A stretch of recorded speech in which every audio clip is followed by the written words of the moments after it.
ঘরটা ধরেন না, ভাব নিয়েন না, তোমার লাগি মন করে আমসান কুকু।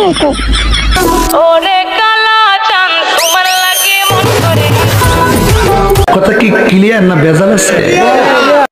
আরে তাহির ভাই আপনি বুঝেন না, কোথায় কেন ঢাকাল তো করবো এখন আমি। আরে বেটি টেডির সামনে ভাব মারাস না, এখানে থাকা পাবো না। টেডির সামনে ভাব নিচ্ছি, তুই সিঙ্গেল ছেলে না, তোর বেটি পড়াই দিবো না, এখানে থাক। এখানে মেয়ে দেখতে আর পড়াবি, দেখ ওই যে তোর ডান পাশে একটা আইসা গেছে, দেখ ওটা পড়াই দিবি, বুঝছিস? না পারলে আমার আমি তোর পড়াই দিবো, দেখ তুই সিঙ্গেল ছেলে, তোর গার্লফ্রেন্ড দিয়ে গেলাম। কেসটা তুমি ধরেই ফেলেছো। হ্যাঁ তোর গার্লফ্রেন্ড দিয়ে দে ভাই, হইছে কি রে ভাই, মাইরা ফেলাবি নাকি হইছে? আর গাইস তোমাদের গার্লফ্রেন্ড লাগলে অবশ্যই আমারে জানাবা, আর আমি তোমাদের গার্লফ্রেন্ড দিব না, তোমাদের টেডি ভাই দিবেন, আমার কোনো সমস্যা নেই। ওই যে দেখ ডান পাশে একটা মেয়ে কর্নার একটা আছে, ওইটাতে পড়াই নে তুই, তাড়াতাড়ি নিয়ে এখানে বসে একটা ভাবসাব নেই সেই রকম টেডির মতো। আরে এই ভাই নাকি আমার পিক দিয়ে গার্লফ্রেন্ড পড়াবে, দে তোরা একটা পিক দিলাম, সেই মশান তোর কান ধরে টাইনে ছিঁড়ে ফেলাবি।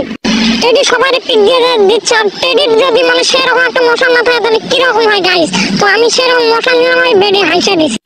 আজ আমি আসছি সবাই বিরক্ত করার জন্য, সবার গার্লফ্রেন্ড খুঁজে দেওয়ার জন্য। আর কার কয়টা গার্লফ্রেন্ড লাগে সেটা বলে দেবেন আমার। ওই যে দেখেন কয়েকটা বেডে, এটার মধ্যে কোনটা লাগবে শুধু আমার বলে দিবেন। দেখছেন সেই রকম একটা হলুদ শাড়ি কিনবো, সেই আমি যা বলছি সত্যি কথা বলছি। তো আমার সামনে প্রশ্ন এসে আমি একটা পোস্ট দিয়ে দিলাম।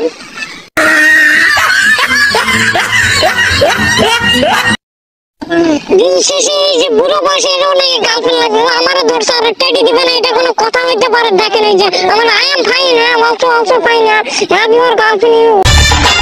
তো গাইস অবশেষে একটা মামার সাথে ইন্দোনেশিয়ান ডান্স দিলাম রে, সে যে দিচ্ছে দেখেন হয় ঠিকই আছে।